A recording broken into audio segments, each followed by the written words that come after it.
കാലം മാറി, രീതികൾ മാറി. നിങ്ങൾ അതിനനുസരിച്ച് മാറിയിട്ടുണ്ടോ എന്നുള്ളതാണ് ഇവിടുത്തെ പ്രശ്നം.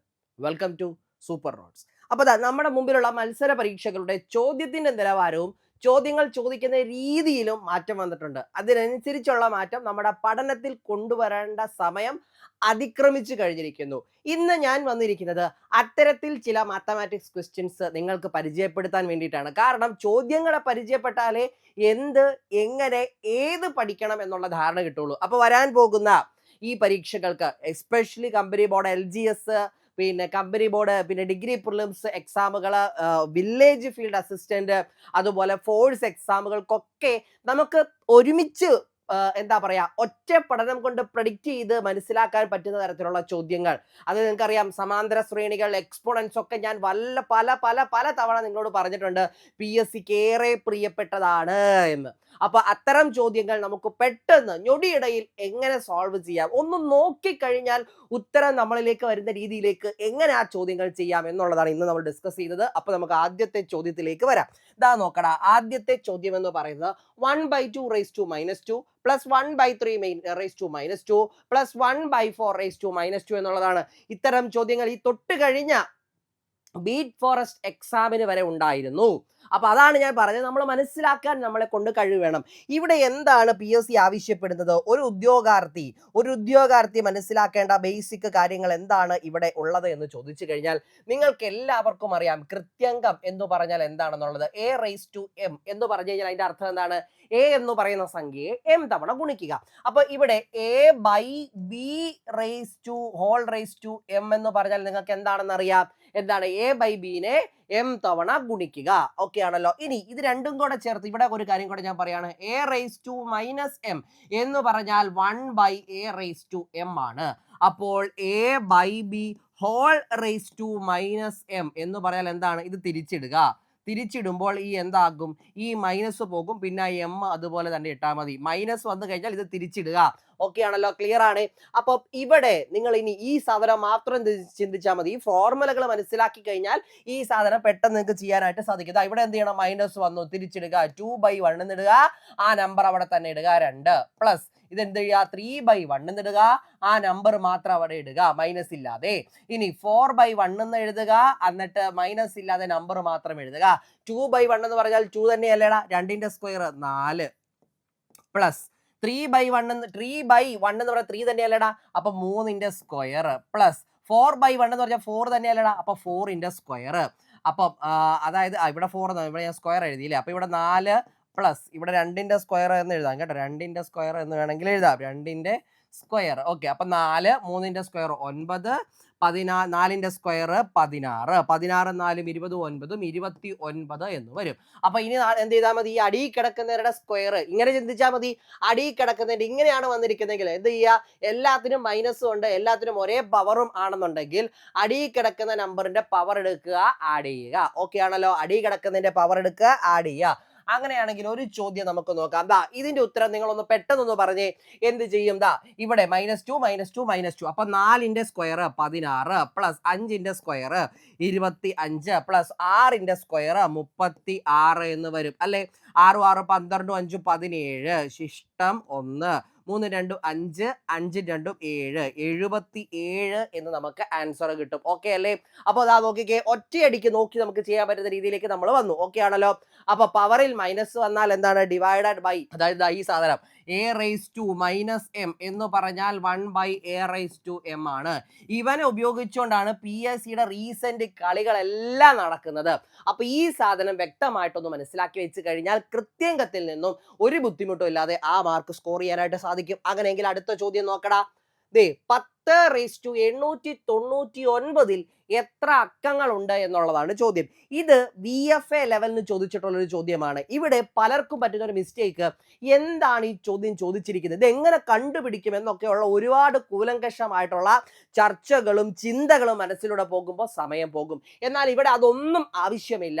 വെറുതെ നോക്കിക്കൊണ്ട് നിങ്ങൾക്ക് ചെയ്യാനായിട്ട് പറ്റും. എടാ 10ഉം 10ന്റെ പവറുകളും തമ്മിലുള്ള ഒരു ബന്ധമാണ് ഇവിടെ വരുന്നത്. എടാ 10 എന്നെഴുതി, ഇതിൻ്റെ അകത്ത് എത്ര അക്കങ്ങളുണ്ട്? 2 അക്കങ്ങൾ. ഓക്കെ ആണല്ലോ. ഇനി 10⁻2 എന്ന് എഴുതി, എത്രയാണടാ? അത് 100 ആണ്. എത്ര അക്കങ്ങളുണ്ടടാ? 3 അക്കങ്ങളുണ്ട്.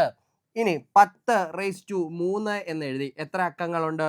1000 ഉത്തരം. എത്ര അക്കങ്ങളുണ്ടടാ? 4 അക്കങ്ങൾ. അപ്പൊ നോക്കിക്കേ, ഇവിടെ 10 വെറും 10 എന്ന് പറഞ്ഞാൽ അത് 10⁻1 എന്ന് കാണാം അല്ലേ? അതായത് 1 വരുമ്പോൾ 2 അക്കങ്ങൾ, 2 വരുമ്പോൾ 3 അക്കങ്ങൾ, 3 വരുമ്പോൾ 4 അക്കങ്ങൾ. അപ്പൊ അടുത്തത് എങ്ങനെയാണ്? അപ്പൊ 10⁻4 ആകുമ്പോൾ ആ ഉത്തരത്തിന്റെ അകത്ത് എത്ര എണ്ണം ഉണ്ടാകും? 5 അക്കങ്ങൾ ഉണ്ടാകും. അപ്പൊ എന്ത് ചെയ്താൽ മതി?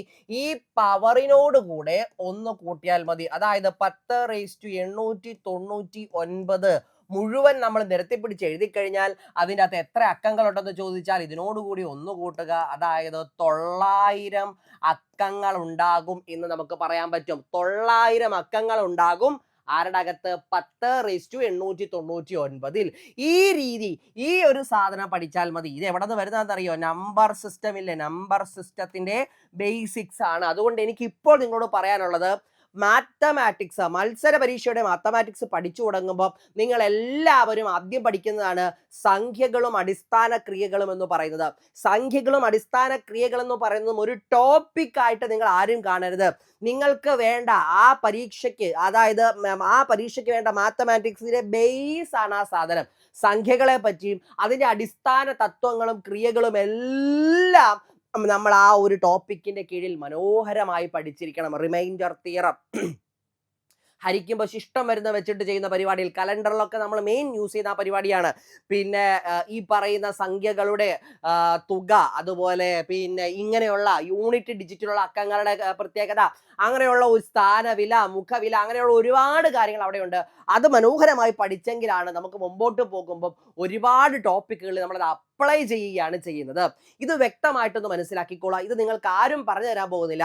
സംഖ്യയും അടിസ്ഥാന ക്രിയയും മാർക്ക് മേടിക്കാൻ വേണ്ടിയുള്ള ഒരു ടോപ്പിക് ആയിട്ട് ആരും കാണരുത്. നിങ്ങൾക്ക് വേണ്ട പ്രധാനപ്പെട്ട കാര്യങ്ങൾ, അതായത് ആ മാത്തമാറ്റിക്സിന് വേണ്ടിയുള്ള ബേസ് നിങ്ങൾ ആദ്യമായിട്ട് ഊട്ടി ഉറപ്പിക്കുന്നത് സംഖ്യകളും അടിസ്ഥാന ക്രിയകളും പഠിച്ചുകൊണ്ട് തന്നെ ആയിരിക്കും. ഓക്കെ അല്ലേ? ശരി, അങ്ങനെയെങ്കിൽ അടുത്ത ചോദ്യം നമുക്ക് നോക്കാം. ഇതൊന്ന് പറഞ്ഞേ, 10⁻999 എത്ര അക്കങ്ങൾ ഉണ്ടാവൂടാ? ഒന്നും പേടിക്കണ്ട. എത്ര? 999 1 കൂട്ടിയാൽ കിട്ടുന്ന 1000 അക്കങ്ങൾ എവിടെ ഉണ്ടാകും? 10⁻999 ഉണ്ടാകും. അപ്പം അതും സെറ്റായി. ഇനി നമുക്കത് അടുത്ത ഒരു ചോദ്യത്തിലേക്ക് വരാം. ഒരു സമാന്തര ശ്രേണിയുടെ 10ാം പദം 45ഉം 30ാം പദം 125ഉമായാൽ 20ാം പദം എത്ര എന്നുള്ളതാണ് ചോദ്യം. ഓക്കെ ആണല്ലോ? അപ്പൊ ആ സമാന്തര ശ്രേണിയുടെ 10ാം പദം എന്ന് പറയുന്നത് 45. ഓക്കെ ആണല്ലോ? ഇനി ആ സമാന്തര ശ്രേണിയുടെ 30ാം പദം എന്ന് പറയുന്നത് 125. ഓക്കെ ആണല്ലോ? ഇത് നിങ്ങൾ എന്ത് ചെയ്യും? നമുക്കറിയാവുന്ന ഒരു സൂത്രവാക്യമൊക്കെ ഉണ്ട്. ഏതാണടാ? n-ാം പദം എന്ന് പറഞ്ഞാൽ ആദ്യ പദം പ്ലസ് n-1 ഇൻറ്റു ഡി എന്നുള്ളത്. ഇങ്ങോട്ടൊന്നും നിങ്ങൾ കടന്നു ചെല്ലേണ്ട ഒരു ആവശ്യകതയുമില്ല. ഇവിടെ ചെയ്യാൻ പറ്റുന്നതാ ഈ 10ഉം 20ഉം കൂടെ, ഈ 2 പദങ്ങളോടെ കൂട്ടിക്കഴിഞ്ഞാൽ നിങ്ങൾക്ക് കിട്ടുന്നത് 40ാം പദമായിരിക്കും. 40ാം പദം എന്ന് പറയുന്നത് 2 കൂട്ടുക, 125ഉം 5ഉം 130, 40ഉം 170 എന്ന് കിട്ടും. 40ാം പദം 170 ആണെങ്കിൽ ഈ 40 എന്താ, നമുക്ക് എന്താ വേണ്ടത്? 20ാം പദമല്ലേ? ഈ 40ന്റെ പകുതി എടുത്താൽ 20ാം പദം കിട്ടും. 40ാം പദം, അതായത് 40 20 ആവണമെങ്കിൽ പകുതി എടുത്താൽ പോരെ? അതുപോലെ തന്നെ ഈ 170ന്റെ പകുതി എടുക്കുക.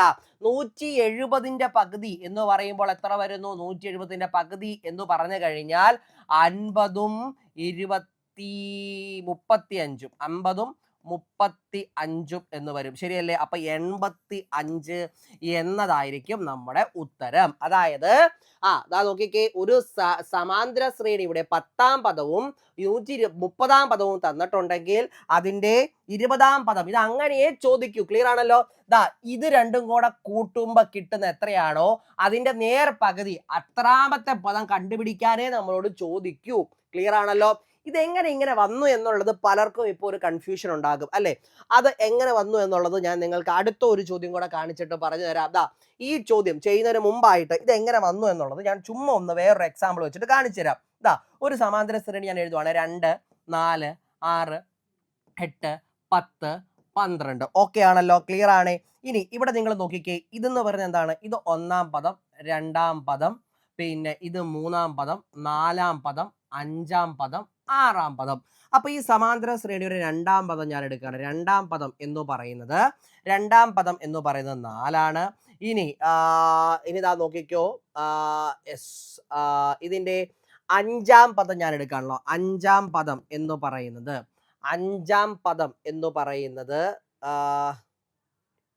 10 ആണ്. 5ാം പദം എന്ന് പറയുന്നത് 10 ആണ്. നിങ്ങൾ നോക്കിക്കേ, ഈ 2ാം പദവും 5ാം പദവും കൂടെ കൂട്ടുമ്പം അതായത് നോക്കുക, A7 എന്ന് കിട്ടും അല്ലെ. 2ഉം 5ഉം കൂടെ കൂട്ടുമ്പോൾ 7 എന്ന് കിട്ടും. ഈ 4ഉം 10ഉം കൂടെ കൂട്ടി എത്ര കിട്ടും? 14 എന്ന് കിട്ടും. ഇനി നിങ്ങളൊരു കാര്യം ശ്രദ്ധിച്ചോ. ഇപ്പൊ 6ാമത്തെ പദം വരെ നമ്മുടെ കയ്യിലുണ്ട്. തൊട്ടടുത്ത പദം എത്രയാണ്? 2 കൂട്ടിയാൽ മതി. അതായത് 14 എന്ന് കിട്ടും. ഈ 14 എന്ന് പറയുന്നത് എന്താണടാ? 14 എന്ന് പറയുന്നത് ഈ സമാന്തര ശ്രേണിയുടെ 7ാം പദമാണ്. അത് നമുക്ക് ഇവിടെ ഓട്ടോമാറ്റിക്കലി കിട്ടിയില്ലേ? ഈ ഒരു ആശയം ഉപയോഗിച്ചുകൊണ്ടാണ് അത് ചെയ്യുന്നത്. ഇനി അങ്ങനെയാണെങ്കിൽ മറ്റൊരു കാര്യം ഞാൻ കാണിച്ചു തരാം. 2ാം പദം എന്ന് പറയുന്നത് എത്രയാണ്? 2ാം പദം എന്ന് പറയുന്നത് 4. ഇനി 6ാം പദം എന്ന് പറയുന്നത് 12. അങ്ങനെയാണെങ്കിൽ 8ാം പദം എന്ന് പറയുന്നത് എത്രയായിരിക്കും? 8, 6 2 8. 8ാം പദം എന്ന് പറയുന്നത് 12 4 16 ആയിരിക്കും. ഈ 8ാം പദത്തിന്റെ പകുതി എടുക്കുന്നു, അതായത് 8ന്റെ പകുതി, അപ്പൊ കിട്ടും 4ാം പദം. അതായത് ഈ 16ന്റെ പകുതി എന്ന് പറയുമ്പോൾ 8 ആണ്. നിങ്ങൾ ഇതാ ഇവിടെ നോക്കിക്കേ, ഇവിടത്തെ 4ാം പദം എന്ന് പറയുന്നത് എന്താണടാ? ഇവിടെ കിട്ടിയിരിക്കുന്ന 8 തന്നെയാണ്. ഇത് സമാന്തര ശ്രേണി എന്ന് പറയുന്ന ആശയത്തിന്റെ പ്രത്യേകത കൊണ്ട് മാത്രമാണ് ഇത് വരുന്നത്. എന്താണ് ആ പ്രത്യേകത? ഇത് ഒരേ സംഖ്യകൾ കൂട്ടി പോകുന്നതാണ്. ഏത് തൊട്ടടുത്ത 2 സംഖ്യകൾ എടുത്താലും അവയുടെ ഇടയിലുള്ള ഡിഫറൻസ് സെയിം ആണ്, അല്ലെങ്കിൽ പൊതുവ്യത്യാസം കൂട്ടി പോകുന്നതുകൊണ്ട് വരുന്നതുകൊണ്ടാണ് ഈ സംഖ്യകളുടെ ഈ പ്രത്യേകത ഇവിടെ സംഭവിക്കുന്നത്. ഈ ഒരു ആശയം വെച്ചുകൊണ്ടാണ് നമ്മൾ തൊട്ട് മുമ്പ് പറഞ്ഞ ഷോർട്ട് കട്ട് എല്ലാം നമ്മൾ ചെയ്തത്. ഓക്കെ ആണല്ലോ? ക്ലിയർ ആണ്? സെറ്റ് ആണ്? എല്ലാവർക്കും അത് മനസ്സിലായി. അപ്പൊ ഇതൊന്നും നിങ്ങൾ പഠിക്കേണ്ട ആവശ്യമില്ല. ഇതൊക്കെ നിങ്ങൾ മനസ്സിലാക്കി കഴിഞ്ഞു കഴിഞ്ഞാൽ നിങ്ങൾക്ക് ഇനി നേരെ ചോദ്യത്തിന്റെ ഉത്തരം കണ്ടുപിടിക്കാനായിട്ട് പറയാൻ പറ്റും. ഇതാ നോക്കിക്കേ, സംഖ്യാശ്രേണിയില് സമാന്തര ശ്രേണിയുടെ 3ാം പദം എന്ന് പറയുന്നത് 40, 7ാം പദം എന്ന് പറയുന്നത് 160. അങ്ങനെയാണെങ്കിൽ ഇതാ നോക്കിക്കേ, അതിന്റെ നേർ പകുതിയെ ചോദിക്കൂ. 5ാം പദം. ഓക്കെ ആണ്? 5ാം പദം ഇതാ നോക്കിക്കേ. അപ്പൊ 10ാം പദം എന്ന് പറയുന്നത് എത്രയായിരിക്കും? 7 3 കൂട്ടി 10, ഇതും കൂടെ കൂട്ടണം 200. അപ്പൊ നോക്കുക, 5ാം പദം എന്ന് പറയുന്നത് അതിന്റെ നേർ പകുതി എടുത്താൽ മതി. 200ന്റെ നേർ പകുതി എത്രയാണടാ? 100. 5ാം പദം എന്ന് പറയുന്നത് 100 ആയിരിക്കും. ക്ലിയർ ആണല്ലോ? സെറ്റ് ആയിട്ട് മനസ്സിലായേ? 5ാം പദം 100 ആയി മാറി. ഓക്കെ ആണല്ലോ? ഇങ്ങനെ വേണം സമാന്തര ശ്രേണിയെ പഠിക്കാൻ. അതുകൊണ്ടാണ് ഞാൻ ആദ്യം മുതൽ അവസാനം വരെ പറയുന്നത്, മനസ്സിലാക്കി പഠിച്ചവരാരും കഷ്ടപ്പെട്ട് പഠിക്കേണ്ട വന്നിട്ടില്ല. മനസ്സിലാക്കുക എന്ന് പറയുമ്പോൾ വർഷങ്ങളോളം ഇരുന്ന് പഠിക്കേണ്ട. നിങ്ങൾ മനസ്സറിഞ്ഞൊന്ന് ശ്രദ്ധിച്ചാൽ മതി. നിങ്ങൾക്കത് പറഞ്ഞു തരുന്ന സോഴ്സും അടിപൊളിയാണെന്നുണ്ടെങ്കിൽ പിന്നെ നിങ്ങൾ പിന്നോട്ട് പോകേണ്ട ഒരു ആവശ്യവും വരില്ല. നോക്കുക, അല്ലാതെ കുറെ ഷോർട്ട് കട്ടുകൾ, നിങ്ങൾക്ക് അതിശയം തോന്നുന്ന രീതിയിൽ കുറെ ഷോർട്ട് കട്ട് പറഞ്ഞുതരാൻ എന്നെ കൊണ്ടാകും. പക്ഷെ അത് എങ്ങനെ വന്നു എന്ന് ഞാൻ നിങ്ങളിലേക്ക് പറഞ്ഞ് മനസ്സിലാക്കി തരുമ്പോഴാണ് ഞാൻ നിങ്ങളുമായിട്ടുള്ള എൻ്റെ ഉത്തരവാദിത്തം വിജയിക്കുന്നതും നിങ്ങൾക്ക് എന്നിൽ നിന്നുള്ള സാധനം 100% കിട്ടുന്നതും. അത് കൃത്യമായിട്ട് കിട്ടുക എന്നുള്ളത് തന്നെയാണ് ഇവിടത്തെ മെയിൻ കാര്യം. അപ്പൊ ഇങ്ങനെ ഒന്ന് പഠിച്ചാൽ മതി. ഇതിൻ്റെ അകത്ത് ഒരു മാജിക്കും ഇല്ല.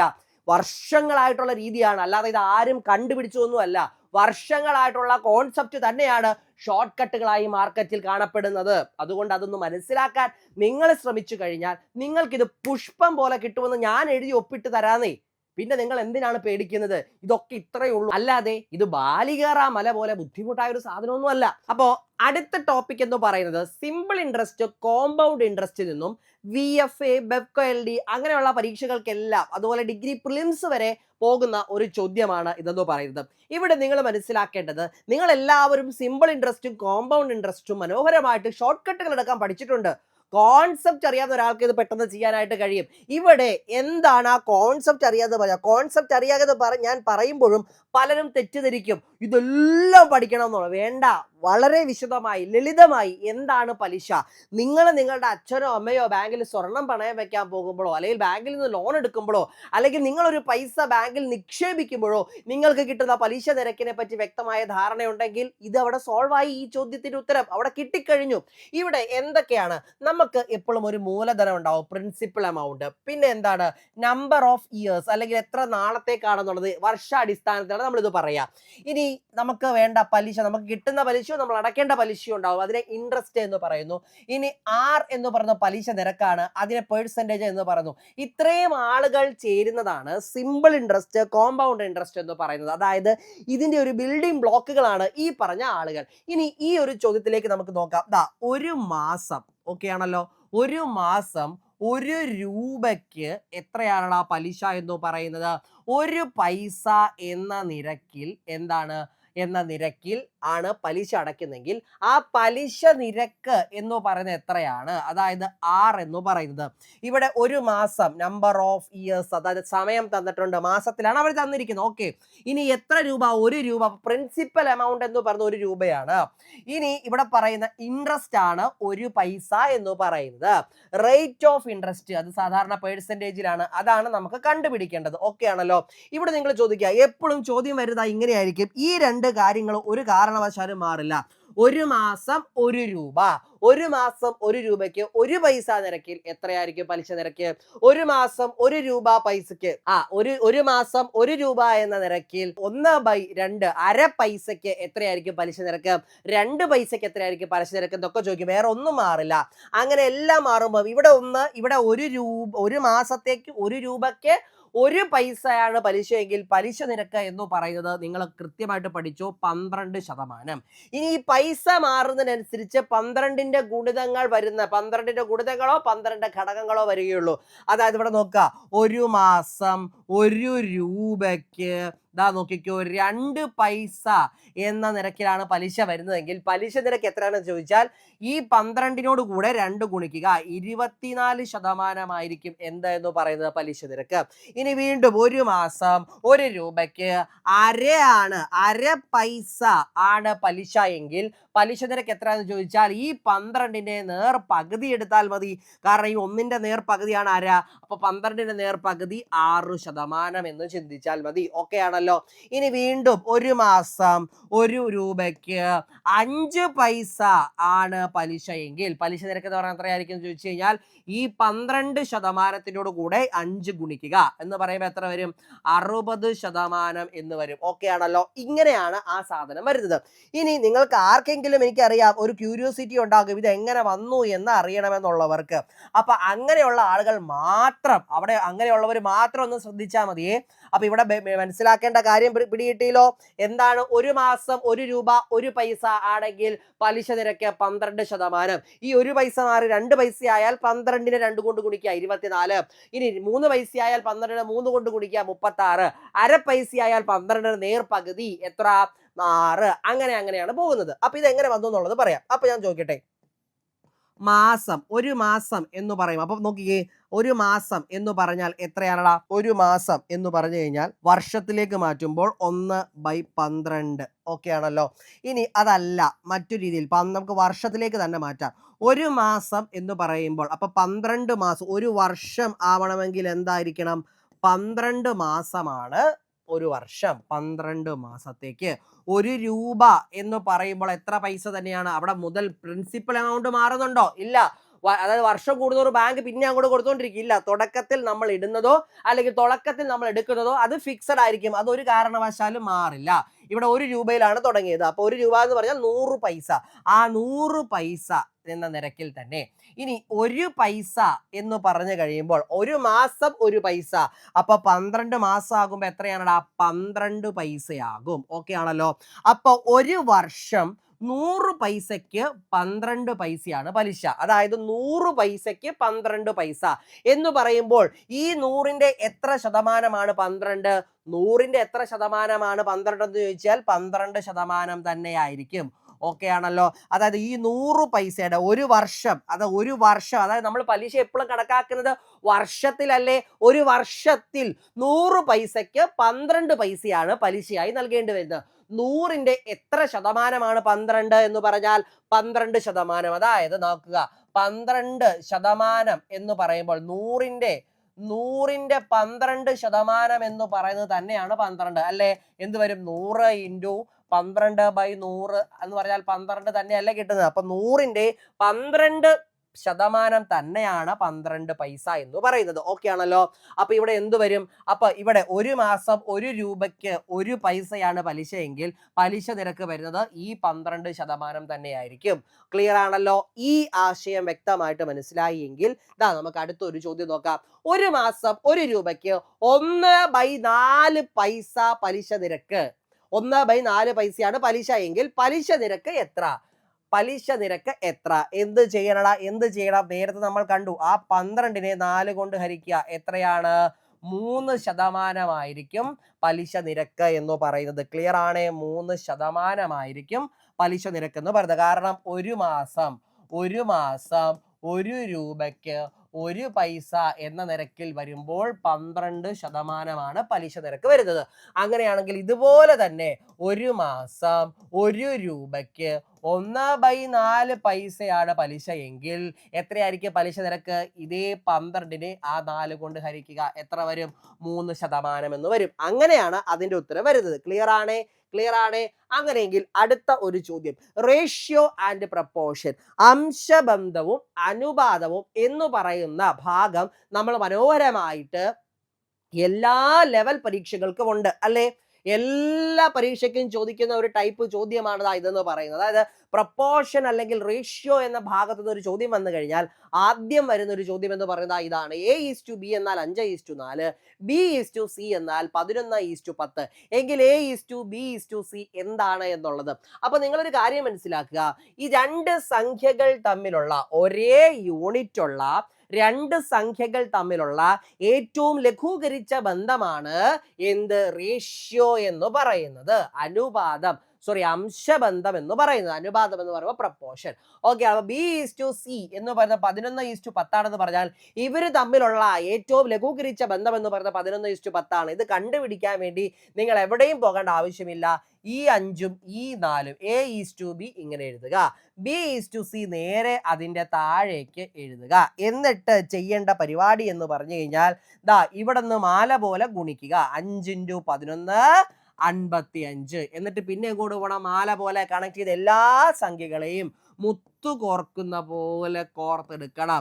ആദ്യം ഇവരെ കോർത്തു. 5 × 11 55. പിന്നെ ഇവരെ കോർക്കണം 11 × 4 44. പിന്നെ ഇവരെ തമ്മിൽ കോർക്കണം 11 × 4 × 10 40. അപ്പൊ A:B:C എന്ന് പറഞ്ഞാൽ 55:44:40 എന്നതായിരിക്കും. നോക്കി ഇനി ഉത്തരം പറയാൻ പറ്റുമല്ലോ. അങ്ങനെയാണെങ്കിൽ അടുത്തൊരു ചോദ്യം. ഇതൊന്ന് പറഞ്ഞേ എത്ര വരും? 3 2 6. ഓക്കെ ആണല്ലോ. ഇനി എന്താ വരുന്നത്? 3 4 2 7 എന്ന് നമ്മൾ എഴുതും അല്ലെ? ഇനി നമ്മൾ ഇങ്ങനെ എഴുതുന്ന സാധനം അല്ലെ? 3 4 മനസ്സിൽ കാണണം. 3 4 2 7, 3 2 6, 4 2 8, 7 4 28. ഇതായിരിക്കും എന്തെന്ന് പറയുന്നത് ഇവര് 3 പേരും തമ്മിലുള്ള ബന്ധം. ഇതിനെ വീണ്ടും വേണമെങ്കിൽ ലഘൂകരിക്കാം കേട്ടോ. ഇതിനെ വീണ്ടും വേണമെങ്കിൽ കോമൺ ഫാക്ടേഴ്സ് കട്ട് ചെയ്ത് കളയാൻ പറ്റും. ഇവിടെ ഒരു കാര്യം ചിന്തിച്ചോണം. ഇതിനെ വീണ്ടും 3ഉം എന്താണ്? 2ന്റെ ഗുണിതങ്ങളാണ് അല്ലെ? അപ്പൊ ഇത് 3:4:2 വെച്ച് വെട്ടിക്കളഞ്ഞു കഴിഞ്ഞാൽ എത്ര വരൂടാ? 14 എന്ന് വരും. അതായത് 3:4:14 എന്നും ഇതിനെ പറയാൻ പറ്റും. ഇങ്ങനെ അല്ലെങ്കിൽ ഇങ്ങനെ. ഇതാണ് റേഷ്യോ ആൻഡ് പ്രപ്പോർഷന്റെ ഒരു ഐഡിയ എന്ന് പറയുന്നത്. അങ്ങനെയാണെങ്കിൽ അടുത്ത ചോദ്യം നോക്കിക്കോ. ഒരു ചടങ്ങിൽ ഈ ചോദ്യം ശ്രദ്ധിക്കണേ. സാധാരണ ഞാൻ കണ്ടിട്ടുണ്ട് പല ആളുകളും പറയുന്നത് ഈ ഒരു വാക്ക് കണ്ടു കഴിഞ്ഞാൽ ഇതാണ് സൂത്രവാക്യം എന്ന് പറഞ്ഞ് അങ്ങ് പഠിപ്പിച്ചു വിടും. അങ്ങനെ അല്ല. ഇവിടെ ശ്രദ്ധിക്കണം. ഒരു ചടങ്ങിൽ വെച്ച് 2 ഫുട്ബോൾ ടീം അംഗങ്ങളായ 11 പേർ വീതം പരസ്പരം ഹസ്തദാനം ചെയ്താൽ എത്ര ഹസ്തദാനങ്ങൾ ഉണ്ടാകും? ശരിയാണ്. നിങ്ങൾ ഇപ്പോ മനസ്സിൽ വിചാരിച്ചു ഒരു സൂത്രവാക്യമുണ്ട്. എനിക്കറിയാം. ഏതാണടാ? n(n-1/2) അല്ലേ സാറേ? ഹസ്തദാനം എന്ന് കണ്ടാൽ അങ്ങനെ ഉപയോഗിക്കണമെന്ന് എന്നോട് X അല്ലെങ്കിൽ Y എന്നോട് പറഞ്ഞിട്ടുണ്ട് സാറേ എന്ന് നിങ്ങൾ വിചാരിച്ചത് എഴുതാൻ പോയി കഴിഞ്ഞാൽ നിങ്ങൾ അടപടലം പൊളിയും. കാരണം ചോദ്യം നോക്കുക. ഒരു ചടങ്ങിൽ വെച്ച് 2 ഫുട്ബോൾ ടീം അംഗങ്ങളായ 11 പേർ, 2 ഫുട്ബോൾ ടീം അംഗങ്ങളുണ്ട്. 11 പേരുള്ള 2 ഫുട്ബോൾ ടീം അംഗങ്ങൾ അവരെന്താ ചെയ്യുന്നത്? എടാ ഈ വാക്ക് ശ്രദ്ധിക്കണം, പരസ്പരം.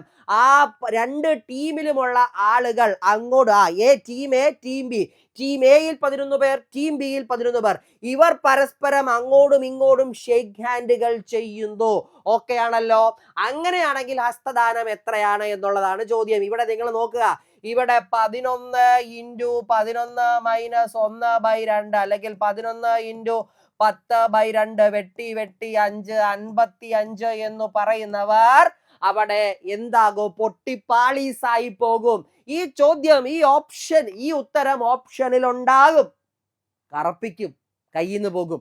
ഞാൻ ഒരു കാര്യം കാണിച്ചു തരാം. 2 ടീം അംഗങ്ങൾ കേട്ടോ, എയും ബിയും. എൻ്റെ എ ടീമില് 3 ആളുകളുണ്ട്, ബി ടീമില് 3 ആളുകളുണ്ട്. ഇവര് പരസ്പരം ഒരു ഗെയിം നടക്കുന്നതിന് മുമ്പ് ഇവര് പരസ്പരം അങ്ങോട്ടും ഇങ്ങോട്ടും ഷേക്ക് ഹാൻഡ് ചെയ്യാണ്. അതായത് എ ടീമിലെ ആദ്യത്തെ പ്ലെയർ ഈ ടീം ബി ടീമിലെ എല്ലാവർക്കും കൈ കൊടുക്കും. ഓക്കെ ആണല്ലോ. അപ്പൊ എത്ര കൈ കൊടുക്കലായി? 3 എണ്ണമായി. ഇനി ഇദ്ദേഹം ഈ ബി ടീമിലുള്ള എല്ലാവർക്കും എന്ത് ചെയ്യടാ? കൈ കൊടുക്കും. വീണ്ടും 3 എണ്ണമായി. ഇനി ഇദ്ദേഹവും ഈ ടീമിലുള്ള ബി ടീമിലുള്ള എല്ലാവർക്കും കൈ കൊടുക്കും. അപ്പോൾ 3 എണ്ണമായി. ഓക്കെ ആണല്ലോ. അപ്പൊ ഇനി ഇദ്ദേഹം തിരിച്ചു നോക്കിയാലും ബി 3 പേർക്ക് കൊടുത്തു, ഇവൻ 3 പേർക്ക് ഇങ്ങോട്ട് കൊടുത്തിട്ടുണ്ട്, ഇവൻ 3 പേർക്ക് ഇങ്ങോട്ട് കൊടുത്തിട്ടുണ്ട്. അപ്പൊ കാര്യങ്ങളെല്ലാം ശരി. ഇവിടെ എത്ര കൈ കൊടുക്കൽ വന്നു? 3 എത്ര? 9 എണ്ണം. നമ്മൾ ഇത് നോക്കുകയാണെങ്കിൽ ഇവിടെ എന്നിന്റെ വാല്യൂ 3 ആയിരുന്നു. 3 × 3 - 1/2 എന്ന് എഴുതി കഴിഞ്ഞാൽ നമുക്ക് എന്ത് വരും? 3 × 2/2 വെട്ടിക്കളഞ്ഞ് ഇവിടെ 3 എണ്ണം വരുള്ളൂ. ആ 3 എന്ന് പറയുന്നത് എന്താണ്? ഒരു ടീമിലുള്ള 3 ആളുകൾ, ആ ടീമിലുള്ളവർക്ക് തന്നെ പരസ്പരം അങ്ങോട്ടും ഇങ്ങോട്ടും കൈ കൊടുത്താലാണ് ആ 3 എണ്ണം വരുന്നത്. നോക്കിക്കേ, ഇവൻ ഇയാൾക്ക് ഒരെണ്ണം കൊടുത്തു, ഇയാൾക്ക് ഒരെണ്ണം കൊടുത്തു. അപ്പം ഇവൻ 2 പേർക്ക് കൈ കൊടുത്തു. അപ്പൊ ഇവൻ അങ്ങ് മാറിയുന്നു. കാരണം ഇനി എന്താ? ഇനി ഇവർ അങ്ങോട്ടും ഇങ്ങോട്ടും കൊടുത്താൽ മതി. അപ്പൊ വീണ്ടും ഒരു കൈ കൊടുക്കൽ കൂടെ ആയി. അങ്ങനെ 3 എണ്ണം. ശരിയല്ലേ? ഇവൻ തിരിച്ചിങ്ങോട്ട് കൊടുക്കേണ്ട ആവശ്യമുണ്ടോ? ഇല്ല. ഓൾറെഡി അങ്ങോട്ട് കൊടുത്താലും ഇങ്ങോട്ട് കൊടുത്താലും സെയിം ആണ്. അപ്പൊ ഇവിടെയാണ് നോക്കുക, 2 1 ആ 3 ആണ് എഴുതിയിരിക്കുന്ന 3. എന്നാൽ 2 ടീമിലുള്ള അംഗങ്ങൾ പരസ്പരം കൊടുക്കുമ്പോൾ എന്തല്ല? ഈ പറയുന്ന 3 അല്ല. അപ്പൊ മനസ്സിലാക്കുക, n × n - 1 എന്നുള്ളത് നമ്മൾ ഉപയോഗിക്കണമെങ്കിൽ നമുക്കൊരു സാഹചര്യം വേണം. ആ സാഹചര്യം എന്ന് പറയുന്നത് ഇവിടെ പരസ്പരം എന്ന് പറഞ്ഞു കഴിഞ്ഞാൽ, ഒരു ചടങ്ങിൽ വെച്ച് 2 ഫുട്ബോൾ ടീം അംഗങ്ങളായ 11 പേർ വീതം പരസ്പരം 2 ടീമിലുള്ള ആൾക്കാർ പരസ്പരം കൊടുക്കുന്നു എന്ന് പറഞ്ഞാൽ n × n - 1 അല്ല, n² ആണ്. അതായത് 11ന്റെ സ്ക്വയർ കാണണം എന്ന് പറഞ്ഞാൽ 121 എന്നതായിരിക്കും നമ്മുടെ ഉത്തരം. ഇവിടെ ശ്രദ്ധിക്കുക, ഇവിടെ നോക്കിക്കേ, 3 അംഗങ്ങൾ ഉണ്ടായിരുന്നപ്പോൾ 3ന്റെ വർഗമായ 9 ആണ് ഉത്തരം. ഓക്കെ അല്ലേ? ഇങ്ങനെ ഇത് മനസ്സിലാക്കണം. അങ്ങനെയെങ്കിൽ ഈ ചോദ്യം എല്ലാവർക്കും ചെയ്യാൻ പറ്റും. ഒരു കളിയിൽ വെച്ച് 2 വോളിബോൾ ടീം അംഗങ്ങളായ 6 പേർ പരസ്പരം കൈ കൊടുത്താൽ എത്ര ഹസ്തദാനം ഉണ്ടാവൂടാ?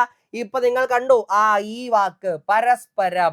ഒരു കളിയിൽ വെച്ച് 2 വോളിബോൾ ടീം അംഗങ്ങളായ 6 പേർ പരസ്പരം. അപ്പൊ 6ന്റെ സ്ക്വയർ എത്ര? 36 ആയിരിക്കും നമ്മുടെ ഉത്തരമായിട്ട് വരുന്നത്. ക്ലിയർ ആണ്?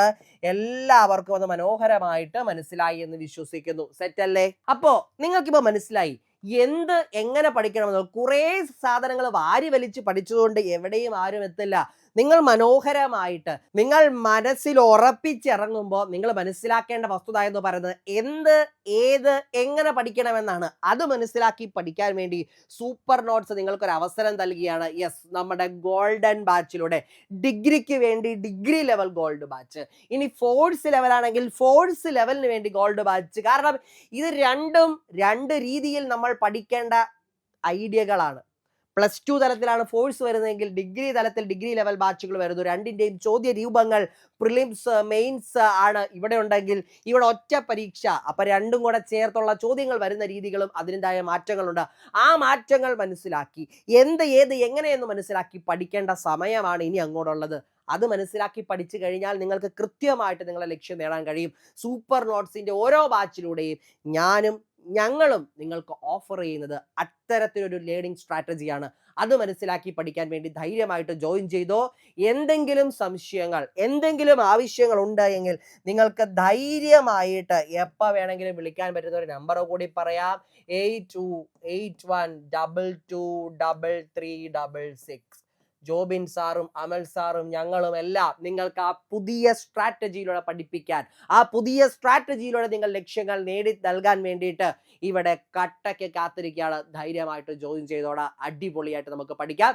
അപ്പൊ മറ്റൊരു ക്ലാസ്സിൽ വീണ്ടും കാണാമെന്ന് പറഞ്ഞുകൊണ്ട് ഇന്നത്തേക്ക് വിടവാങ്ങുന്നു. Thank you.